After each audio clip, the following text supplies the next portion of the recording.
Hey guys, it's 7 doing a new series called Pick Your Poison. Basically, what I'm trying to do is find different ways to play by picking themed builds. So this one was called the Tank, but the next one might be called the Scout.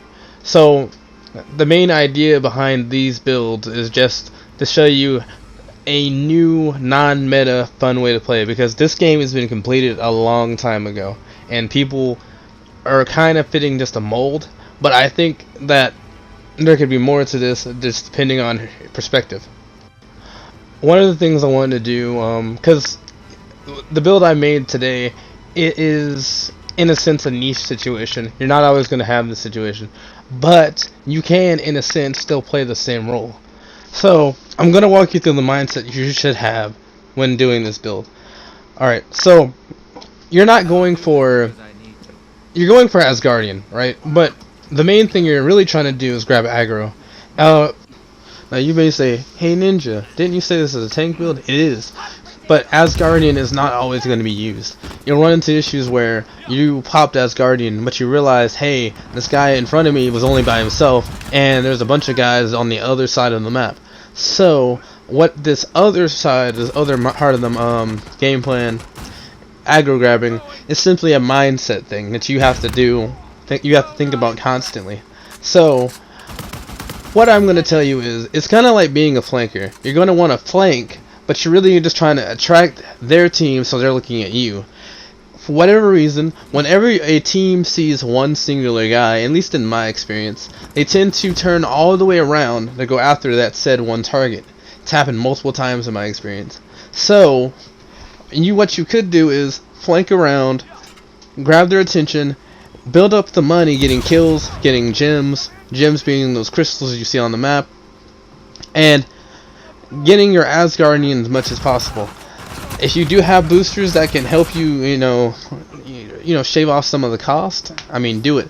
But at the end of the day, you're not always going to have those. So try to mix in your game plan with grabbing aggro and being the tank. So my mindset going into the aggro part of it is that I want to attract the whole team to come my way. Look, at the end of the day, you're not always going to survive. Sometimes they may not even look your way, and maybe a few people will pop off. But a few people is better than none. And that's when you don't have Asgardian. When you do have Asgardian, you want to be in between your team. Now, when I say that, sometimes your team's going to, jump off from side to time, and they're not going to be wanting to be around you. Sometimes you're going to take L's trying to get your Asgardian. That's the reason why you don't want to focus fully on being the tank. But grabbing aggro always helps your team. Consider, like I said before, one person can cause a whole team to turn around. Just to interject, I'm using the INSAS, the DC single action. INSAS is for close to mid-range, DC is for long range, Shield of Asgard for the tanking ability, C4 for a escape route, lock and load so I don't have to reload all the time, endowment for more money, enhanced radar so that I can see where the enemies are and where my team is, cast strip so I have passive income at all times. This, in a sense, is always working to build up my Asgardian mats or packs, is how you want to look at it. So you probably noticed, hey Ninja, you've got an Asgardian and there's a group of guys in front of you. Why don't you pop it and go in there? Well, the problem with that idea is that I don't really know how many people are in the area. Sure, these are the moments and I should be going in there, but necessarily, who's to say someone doesn't have an RPG or whatever? I need to know what's going on, I need to have an idea, and I need to know this won't be just a wasted effort. Because, at the end of the day, if a bunch of people just shoot at you at one time and you got an Asgardian, it's not like you're going to get it back after you die. Once it's gone, it's gone. And so the best thing for me to do in this situation is to gauge the situation, figure if it's alright time. Also, there may be no reason to pop it now. If we can take it out as a team, why should I pop my Asgardian now when I could use it later for, let's say, if someone's coming up out of nowhere with a Yusan, so the automatic shotgun. You never know. So at the end of the day, this is what I'm really thinking about during this time. And if you ever see this any other time, like I said, I'm gauging the situation. That's pretty much how this goes down. What you're about to see is me trying to use Asgardian in the best possible time, but realizing I didn't gauge the situation. I didn't know there was a guy above me. Sure, I could have just been really unlucky and there's a guy just happened to be above me, but it's very possible that that could have instantly never happened, and it's really just my fault for not paying attention. Also, during this clip, you'll be seeing me do what I normally do during this match, or during any match where I'm running the tank build.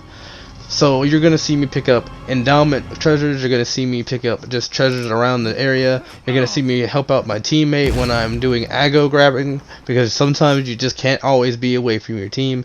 You're gonna see me trying to tank from time to time. And in a later scene, you're going to see me go head up with another Asgardian player. In this situation, the only reason I'm there is to simply grab all of their attention looking at me. The reason I'm doing this is because, first off, the other guy's not going to be able to deal with this guy that's got the Asgard on him. And second off, it's very possible that I can take out at least 2 before I go down. I don't know for certain, I don't know what's going to happen, but the best thing I can do is try to protect them. So that's the main goal here. So I wanted to show you an instance of me doing what I normally do to collect enough money to get my Asgardian. As well, I wanted to show you another scene after the Asgardian fight of what it means to be the tank for your team, while also another scene after that I want to show you what it means to be your aggro grabber. What you're gonna see is a sniper trying to shoot my teammates. Now she does snipe at her once, but she started looking at me. The thing is, I took her down before she gets hit. After that, it's a whole bunch of situations where I'm protecting my teammates as well as grabbing the other team's attention. I'm running this meeting. We're all done here.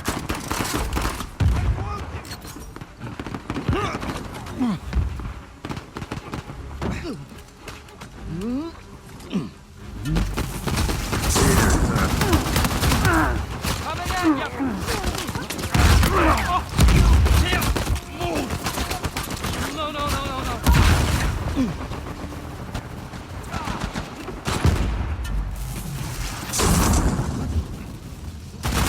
No. Shit.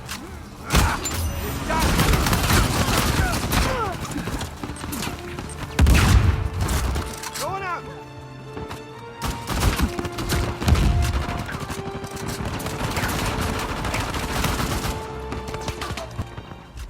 If you like what you see, please consider liking this video, and if you have better ideas for this build, please leave a comment. Really would appreciate it. As it is, it's just an experiment. It could be better, a lot better, but at the end of the day, I just wanted to open some avenues, just broaden some perspectives on what can be used. The NSAS really did not like the gun at first, but I found a niche for it, and using it close to mid-range. So just broadening my perspective helped me do that. So like I said, if you want to see more builds from me, subscribe to this channel, and if you want to see these builds live, check out 7ninja7 on Twitch. The link will be down in the description.